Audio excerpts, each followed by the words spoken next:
The laws designed to protect our first responders don't seem to work often enough. Tonight, our J.D. Miles spoke with the brothers of a police officer killed on a freeway just years ago. And he says now is the time to address this issue. Officer A.J. Castaneda died on the Bush Turnpike 3 years ago. His family has long since wanted freeways to be safer for officers and say this week's death of Carrollton police officer Steve Notham only leaves them shaking their heads. Because it's gotten that bad where I just see people swerve 3 lanes over because they're missing an exit, they're not paying attention. Daniel Castaneda, like a lot of us, doesn't like what DFW freeways have become. There's no accountability anymore, you know.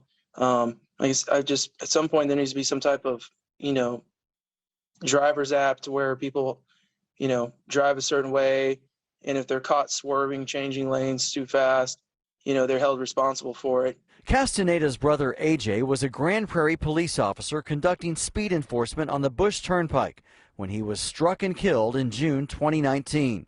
A respected officer taken away by an unsafe driver. I've had officers come up to me and tell me how AJ changed their perspective on how they did their job. This week's death of Carrollton police officer Steve Notham has raised new concerns about traffic stops on freeway. They just have to always make sure that they're in a good frame of mind when they go out there.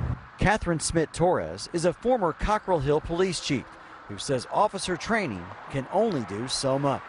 Officers are always taught how to approach, where to stand when they're facing the driver, and how to be cognizant of traffic coming. If you're pulling somebody over, whether it's a DWI or whatever, it's not safe to pull somebody off on the highway. And they need to get off the exit ramp, which is, if that's possible. Texas law requires motorists to move at least 1 lane over from emergency vehicles, but officers tell me it's difficult to enforce and not a solution to the problem. J.D. Miles, CBS 11 News.